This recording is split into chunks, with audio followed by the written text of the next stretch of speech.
Hello hi అండి, నమస్తే. ఈరోజు మా లంచ్లోకి పొన్నగంటి కూర చేస్తున్నానండి. దానికోసమని ఉల్లిపాయలు, పచ్చిమిరపకాయలు, ఎండుమిర్చి, వెల్లిపాయలు కొంచెం ఎక్కువగా ముక్కలు కోసి తాలింపులో వేసానండి. ఇవి వేగాక కొంచెము బ్రౌన్ కలర్కి వచ్చాక కొంచెము దీంట్లో మనము కరివేపాకు అండ్ పసుపు వేసుకున్నానండి. ఈ కరివేపాకు పసుపు కూడా కొంచెం వేగాక చక్కగా మంచిగా కరివేపాకు ఫ్లేవర్ పోపులోకి దిగే వరకు వేయించి, ఈ వెల్లిపాయల వాసన కూడా చాలా మంచిగా వస్తుందండి. ఆకుకూరల్లో వెల్లిపాయలు ఎక్కువ వేస్తే చాలా టేస్టీగా ఉంటుంది, హెల్త్కి కూడా మంచిది. ఇప్పుడు పొన్నగంటి కూర వేసుకున్నానండి. పొన్నగంటి కూర వేసేసి చక్కగా కలిపేసుకోవాలి. మొత్తం మిక్స్ అయ్యే వరకు చక్కగా కలిపేసుకోవాలి. ఈ పొన్నగంటి కూర కళ్ళకు కూడా చాలా మంచిదండి, చాలా హెల్తీ ఫుడ్. ఇయర్లీ ఒక్కసారన్నా ఈ పొన్నగంటి కూర తినాలి.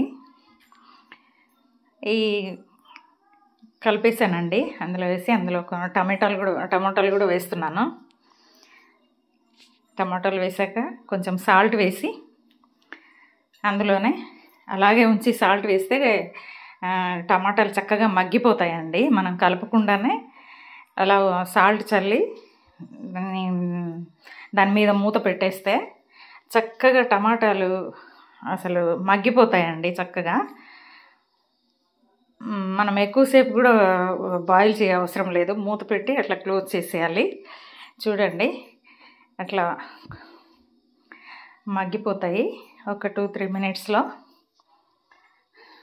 మంచిగా కలిపేసుకోవాలండి. ఒకసారి కలిపేసుకొని మళ్ళా కొంచెం సేపు మూత పెట్టి ఉడకనిద్దామండి. ఇలా కొంచెం సేపు ఉడికాక మళ్ళా ఎంతవరకు వచ్చిందో చూద్దామండి. అదిగోండి, చక్కగా మగ్గిపోవచ్చింది. ఇంకొక 2-3 మినిట్స్ అయితే చక్కగా ఉడికిపోతుందండి. తర్వాత కొంచెం మనం కారం వేసుకుందాము. మేము కొంచెం కారం ఎక్కువ తింటామండి, అందుకని కారం ఎక్కువ 1 స్పూన్ ఎక్కువ వేసాను. ఆకుకూరలో కొంచెం ఎక్కువగానే పడుతుంది, అంటే పచ్చిమిర్చి తక్కువ వేసాను కాబట్టి కారం ఎక్కువ వేసాను నేను.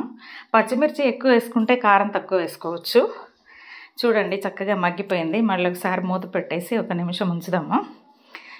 చూడండి, మళ్ళా అయిపోయింది. కర్రీ చక్కగా మగ్గిపోయింది. ఇక రెడీగా